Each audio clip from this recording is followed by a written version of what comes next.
In this video we are working through ielts speaking part 2 and part 3, topic 63. Describe a time when you were happy that someone persuaded you to do something. We will do the brainstorming first, then a full model long turn, then all 3 part 3 questions with answers.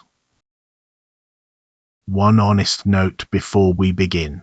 When this channel says Band 9, that is our own assessment of the answer against the publicly available ielts band descriptors. It is not a certified examiner score, and no one can promise you a band.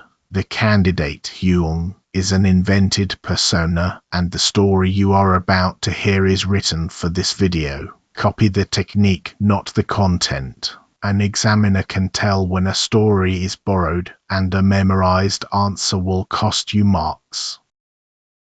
Here is the cue card, reproduced exactly as it appears in the source. Read it with me. Describe a time when you were happy that someone persuaded you to do something. You should say when it happened, what he or she persuaded you to do, why he or she persuaded you to do it, and explain whether you did it at last.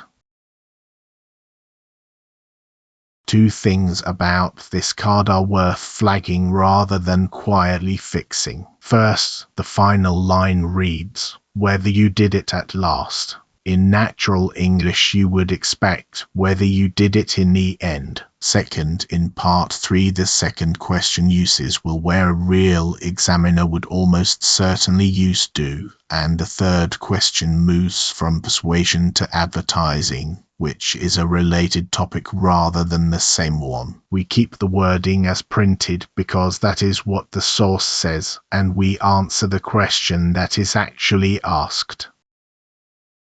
Rules of part 2 quickly. The examiner gives you the card, a pencil and paper, and 1 minute to prepare. Then you speak for 1 to 2 minutes and the examiner stops you at 2. There is no reward for finishing early, and there is no penalty for being stopped mid-sentence. Aim to still be talking at the 2-minute mark.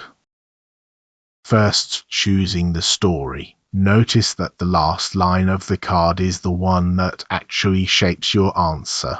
Whether you did it at last means the story has to end in a decision, and happy that someone persuaded you means you must have resisted first.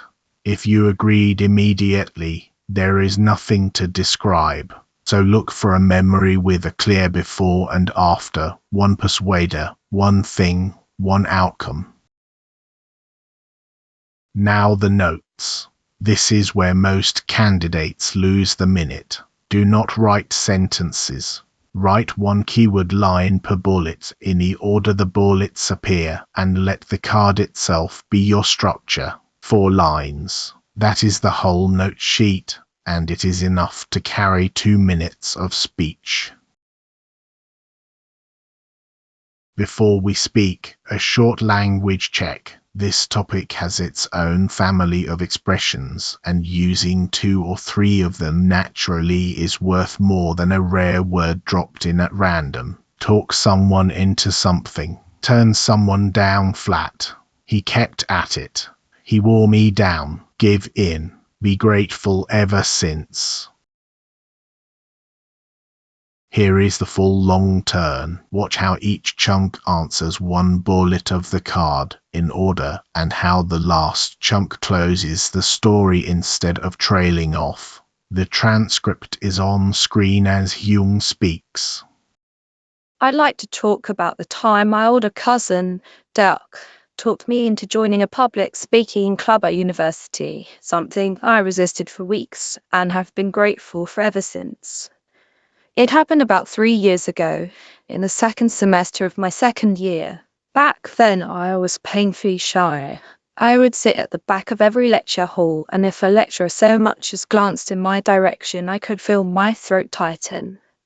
Buck had noticed all of this, and one afternoon over coffee, he brought up a student society he had joined, where members gave short prepared talks and then got feedback from the room. What he was pushing me to do was simple on paper: turn out once and speak for 2 minutes about anything I liked. To me, it sounded like a nightmare, and I turned him down flat. He kept at it though.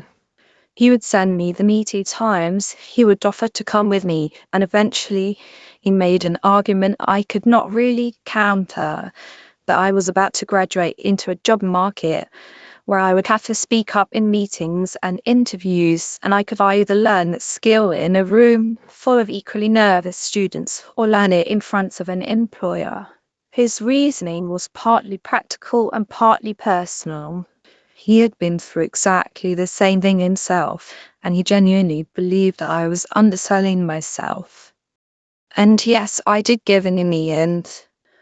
I went to that first meeting with my heart pounding, gave a shaky little talk about my grandmother's garden, and to my astonishment, people laughed in the right places. I stayed for 2 years and ended up running the club's workshops. I honestly do not think I would be half as comfortable in an interview room today if he had not kept nagging me. Those are the real numbers for the answer you just heard, measured from the audio in this video rather than estimated. The target for part 2 is between 1 and 2 minutes, and the answer sits inside that window. So why would this score well? Run it against the 4 criteria the examiner is actually marking.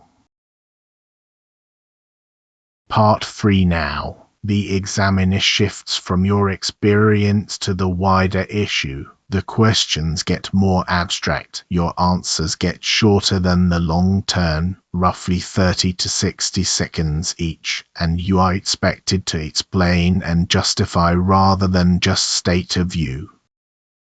Question 1. What would parents persuade their children to do? Quite a lot when it tends to shift as the child gets older. With younger children, it is mostly everyday habits: eating vegetables, going to bed at a reasonable hour, sharing their toys. Once they hit their teens, the stakes go up, and parents start steering them towards a particular subject at school or a career they see as stable. In Vietnam, for instance, there is a lot of gentle pressure to study medicine or engineering. There is a negative side to talking children out of things like spending an entire weekend on a games console.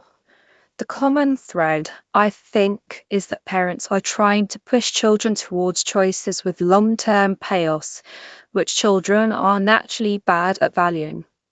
Notice what happened there. The question says children in general, so the answer stays general, and the Vietnam example arrives as support rather than as the whole answer.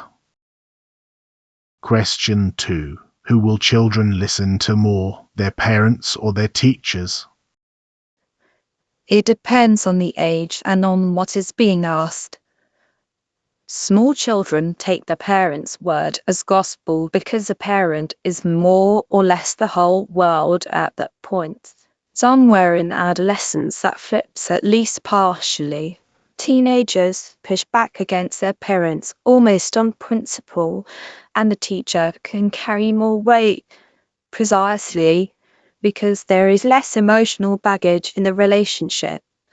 On academic matters, especially, a teacher is seen as the expert, whereas the same advice from a parent can come across as nagging. That said, on the big questions, values, money, what kind of person to be, I would still put my money on parents because children absorb those things by watching rather than by being told. The question offers 2 options and invites a one-word reply. Splitting it by age and then by topic turns a thin answer into a developed one. Question 3. What impact does advertising have on children and their parents? A significant one, and not always a healthy one. Children are an easy target because they have not developed the skepticism adults have, so they take a claim at face value, which is why advertisers lean on bright colors, cartoon characters, and celebrity endorsements. The result is what marketers call pester power, where the child badgers the parent until the parent gives in, which strains both family budgets and relationships. There is a subtler harm to constant exposure teaches children to measure themselves against what they own. I would not call it entirely negative, though.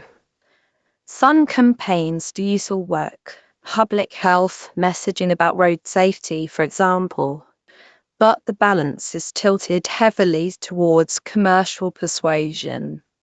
And notice the concession near the end. Weighing the other side before concluding is the difference between an opinion and an argument. To recap the technique you can take to any Part 2 card of this type. That is topic 63. Remember, the story here belongs to an invented persona. Take the structure, the 4 keyword notes, and the persuasion language, and rebuild it around something that actually happened to you. If this helped, subscribe to Bmaster79 for the rest of the speaking series. Good luck with your exam.